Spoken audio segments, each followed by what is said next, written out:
सो यार काफ़ी टाइम से मैं यहाँ पे VS कोड ओपन करके बैठा हूँ और यहाँ पे मैंने एक फ़ाइल क्रिएट कर रखी है इस इंटरव्यू सीरीज़ के अंदर day23.js नाम से। और इसके अंदर हम लोग बात करने वाले हैं इफ़ी के बारे में।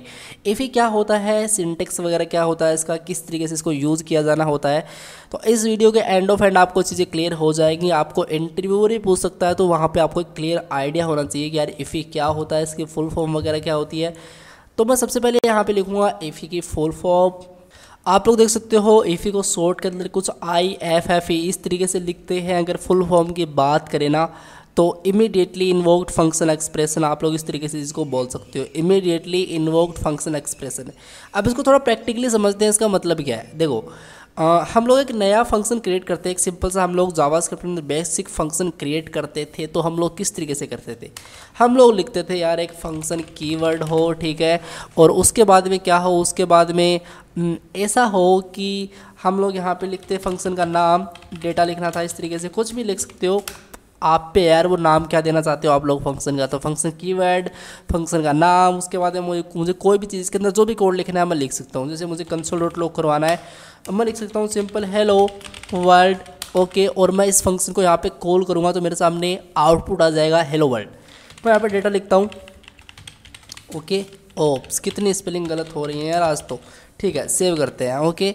और इस वाली फाइल को रन करते हैं। मैं नोड एंड मैं लिखूँगा नोड और इस वाली फाइल का नाम, तो नोड एंड day23.js परफेक्ट, और मैं एंटर मारूंगा तो आप लोग देख सकते हो मेरे सामने यहाँ पे हेलो वर्ल्ड प्रिंट आउट हो रहा है। इसमें कोई भी रॉकेट साइंस वाली बात अभी तक थी ही नहीं, ये बेसिक चीज़ें हैं, ठीक है।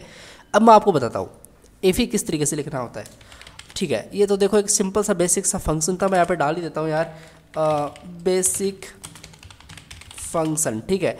अब अगर हम लोग इफ़ी की बात करें तो इफ़ी को किस तरीके से लिखना होता है, देखो हम लोग इस तरीके से लिखेंगे ग्रुपिंग ऑपरेटर। सबसे पहले आपको ग्रुपिंग ऑपरेटर लिखना है और उसके बाद में आपको फंक्शन कीवर्ड लिखना है। तो मैं लिखूंगा सिंपली फंक्शन कीवर्ड और उसके अंदर कुछ इस तरीके से करके इस तरीके से कर देना है। बस ये होता है सिंपल आपका इफ़ी का डेफिनेशन।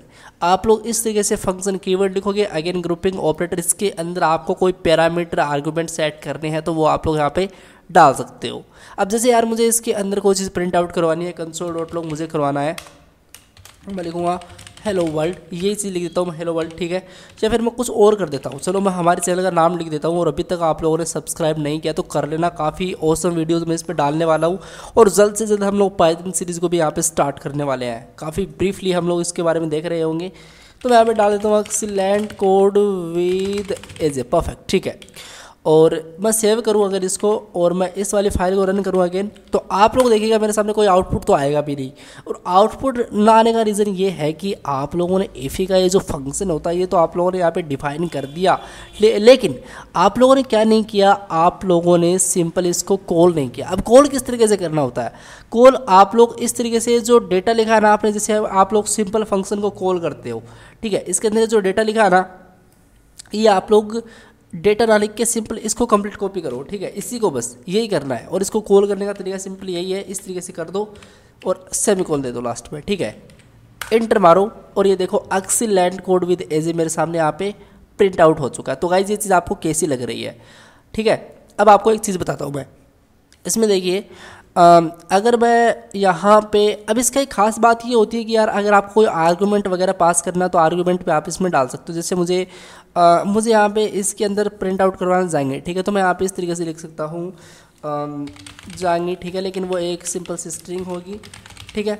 और यहाँ पे मैं डाल सकता हूँ एक आर्गूमेंट मैसेज, ठीक है, आर्गूमेंट डाल सकता हूँ मैं। और यहाँ पे मैं क्या कर सकता हूँ, यहाँ पे मैं इस तरीके से इसको हटा के सिंपल इस मैसेज को प्रिंट आउट कर सकता हूँ। तो मुझे वहाँ पे जाएंगे मिलेगा, मैं आपको दिखाता हूँ, एंटर मारता हूँ, ये देखो ये मुझे मिल रहा है, ठीक है। तो ये चीज़ आपको कैसी लगी, इस तरीके से हम लोग इसमें कोई आर्गूमेंट ही पास करते हैं। लेकिन इसकी खास बात क्यों होती है, हम लोग इसको यूज़ क्यों करें, देखो कभी कभी हमारे हिसाब से सारी चीज़ें नहीं चल रही होती है, हमको कोड कुछ और करना होता है, लेकिन काफ़ी कंडीशन होती है जिसकी वजह से हमको कोई फंक्शन वगैरह डिफाइन करना होता है और हमको इफ़ी का भी यूज़ करना पड़ सकता है उस टाइम पे।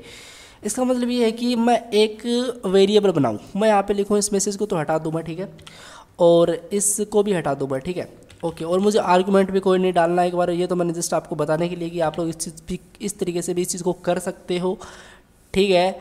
तो मैं यहाँ पे डाल देता हूँ simple variable a equals to, मैं यहाँ पे डाल देता हूँ मैं यहाँ पे डाल देता हूँ सिंपल अंकित। परफेक्ट, मैंने वेरिएबल ए के अंदर अंकित पास किया। अगर मैं इसको कंसोल डॉट लॉग ए करवाना चाहूँ तो क्या मैं इस चीज़ को लेके आ सकता हूँ क्या इस इफ़ी के बाहर, और ये मैं क्या इस चीज़ को प्रिंट आउट करवा सकता हूँ क्या? बिल्कुल नहीं करवा सकता, क्योंकि ये इसके अंदर तक ही रहता है, ये इसका एक स्कोप है और ये चीज़ इसके अंदर तक ही रहती है। आप लोग इस चीज़ को बाहर यूज़ नहीं कर सकते। मैं आपको सेव करके दिखाता हूँ और मुझे सामने एरर आएगी ए इज़ नॉट डिफाइंड, तो आप लोग देखोगे ए इज़ नॉट डिफाइंड, ये देखो, ठीक है।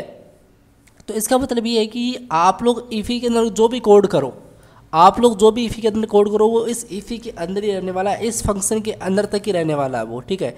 इसलिए इसको बोलते हैं simple immediately invoked function expression. और मैं अभी क्या कर सकता हूँ, अभी मैं कंसोल डॉट लॉग ए को इसके अंदर लेके जा सकता हूँ, सेव करूँगा तो अब मेरा कोड चल जाएगा, एंटर मारूंगा तो देखो अंकित। लेकिन हम लोग फंक्शन के अंदर तो ये चीज़ कर सकते थे, और इसका सिंपल खास बात यही होती है कि हम लोग इसके अंदर जो कोड लिखते हैं वो बाहर हम लोग एक्सेस नहीं कर सकते, ठीक है। ये बेसिकली प्राइवेट होता है।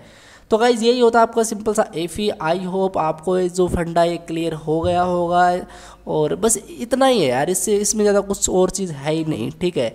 सो अभी के लिए इतना ही, मिलते हैं नेक्स्ट वीडियो में, तब तक के लिए thank you guys so much, take care, bye bye.